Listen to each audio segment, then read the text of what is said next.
The people who know you best always highlight the potential that you have. And they try to direct you towards your potential. Right. The other people highlight the bad. And that keeps you torn down. Yeah. So I tell young people, man, some niggas need prison. Some of y'all need to go to prison. Man, I know some niggas need prison. Because I know what prison offer. I know what it does. And for the most part, I've seen most people come back from prison better men than worse. Yeah. Oh, I thought it was the opposite. Well, they come back better. They just come back to worse conditions. And so they revert back to their old ways. Right, because the reversion rate is pretty high. Yeah. It's like 80%, right? Yeah, the recidivism rate very high. What is it? Well, 80% are back within 5 years. Yeah. Yeah, 80% are back within 5 years. I think it's 70% are back rearrested within 1 year. But you're saying they're better, though. They are better. Most guys who go to prison who couldn't read can read when they come home. Most people don't come back and commit the same crimes.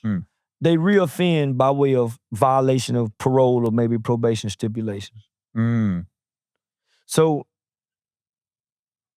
I went to the boys' home when I was 14, came out at 21. So I grew up from 91 to 98 in the boys' home. I watched many young men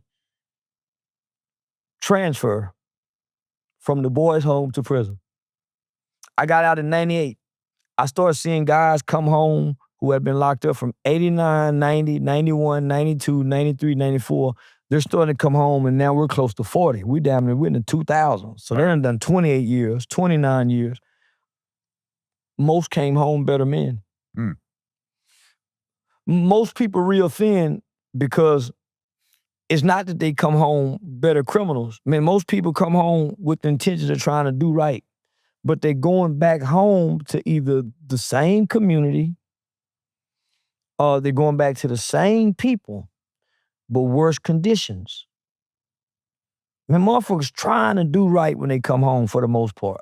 They don't want to go back there, but because of the conditions and the circumstances that they find themselves in, they end up falling back and going to what they know to work, that once used to work. You go back to what you know. I'm trying to do right, but I don't know how to do right consistently for it to work. I know how to do wrong. I'm gonna go back to what I know. So, man, most people are going back for using drugs or maybe selling drugs to try to eat because they got child support. They don't have no license, can't find no job. So it's like when I came home. All my childhood issues had been healed. All my childhood issues have been resolved. So I went in at 14, came out at 21. Man, I was a completely new person. But when I came home to a community. I had a great home life. I had a great support system. But man, everything around me was criminally impacted by selling drugs. I wanted to go to college. But man, I also wanted to sell drugs too, because it would seem like cool to sell drugs in college. Be the weed man on the college campus. I got caught with 10 pounds of weed. Damn. But man, I ain't really know nothing about selling weed.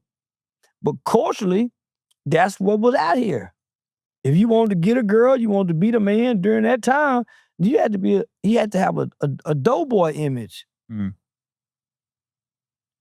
A man that got up and go to work every day during my era, they laughed at him. It was the doughboy. The nigga with the beeper, the phone, the car, this the doughboy nigga. So you competing so that was our competition as wanting to do right. So even the guys who did right looked like the guys who did wrong. Whether it was the NBA players or the NFL players just acting and looking like the street niggas. Gilbert Arenas bringing all the guns to the stadium. Pac-Man Jones throwing all the money up in there at the strip club, then having a shootout to the strip. So these are the guys we looking to do right, but they acting like the guys that's doing wrong. You see what I'm saying? Yeah. We have more access to the guys that's doing wrong than the guys that's doing right. I've never seen a man get up and go to work every day. I only seen my mom and them get up and go to work.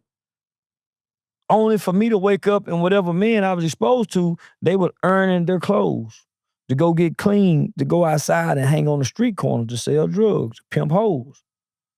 So I had access to see them. When I cut on my television, the guys who's supposed to be doing right look like the guys that's doing wrong. So as a kid, in my young and impressionable mind, I can't separate the two. Mm. I can't separate the guy on television from the guy in my community.